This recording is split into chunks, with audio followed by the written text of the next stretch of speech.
Hi. This is a tutorial on how I edit on PC, not mobile, but it is still very similar. It was requested by this user, so I guess this is kinda a shout out to them. Programs you will need: Gacha Club, Fullscreenizer, CapCut. It's free on PC. Your preferred drawing application. I use Metabang Paint Pro for PC, ibis Paint X for mobile.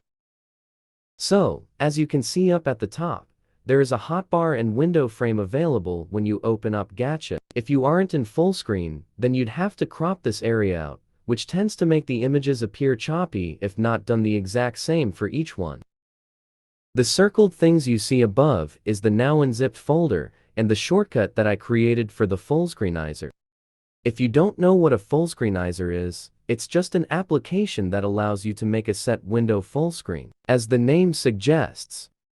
The link to the Fullscreenizer and the video that showed me where to download it will be linked in the description, so please go there for a more detailed explanation. What you want to do is select the window that says Gacha Club. Afterwards, you'll go down to the little menu that says Refresh, Help, and Fullscreenize. Click Fullscreenize. Feel free to exit the application after you've done the previous steps. You're done here. When you open up Gacha Club after using the Fullscreenizer, you can see that the window frame and hotbar is gone. Now, there's two ways to view any other window or get out of the Fullscreenizer. You'll have to either use keyboard shortcuts, such as Windows key plus tab to switch between open windows, or you'll have to exit Gacha Club manually, which automatically closes the window. This is Metabang Paint Pro, a free drawing program for PC. I use it to edit screenshots/images for my videos now, whereas I used ibis Paint X for mobile. Anyway, what you will want to do is open an image as the canvas, as opposed to just creating a brand new canvas. You're here to edit images or create dialog boxes, aren't you? While you can clearly see the shortcuts available both in the program and in this screenshot, here is the highlighted area of where you go to open an image as the canvas. Open whatever image you'd like. Here's the image I'll be using. You can add whatever edits or dialog boxes you want to here. Now, you gotta be careful when saving the images. Putting them as the wrong file type could mess up your editing. If it's a filter/any particular effect you drew or text, then I'd recommend deleting all other layers temporarily. Once you get to this point, you'll want to save as a. Switch it from the .mdp file type to the .n file type. Then, save it as a transparent N. This part is very important. If you save it as a 24-bit N or a grayscale N, you'll end up having whatever you're saving with a white background.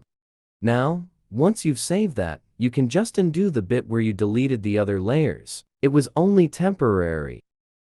Something to keep in mind is that if you're editing the actual screenshot/image, then you can save it as a 24-bit N. Saving it as a transparent N is there for when you want to upload the image as an overlay layer in your editing program. There are other ways to edit, and you can most certainly use a program other than Metabang. It's just the one that I happen to use and find the easiest. There are other programs out there for free, no worries. Now, moving on to the program that I use for editing, CapCut. It's available on PC now, so I plan to use it for videos from now on. It's essentially the same as it is on mobile free, though the interface can be a little confusing. I'll show off the basics of importing images and exporting the video, but you are free to play around with the rest of the program. This is CapCut on PC. What you'll do is click this button that says Start Creating, but for my demonstration, I'll just use the video that I made for this tutorial.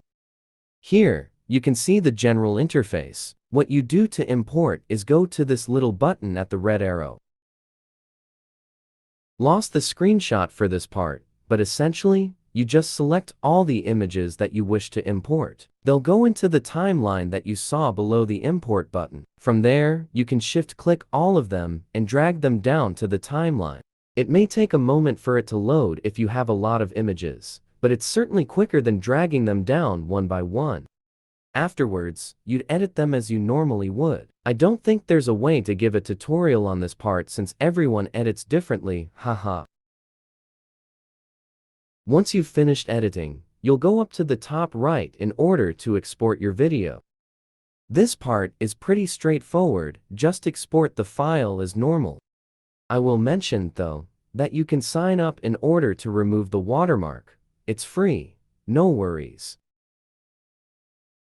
That's all that I have to talk about, I believe. If you're the person that requested this, I hope that it helped you. I was still a little lost as to what I was supposed to cover in particular, but hopefully, this is at least somewhat helpful. My apologies if not. Feel free to ask any questions if you didn't understand something, or I forgot to go over a specific topic.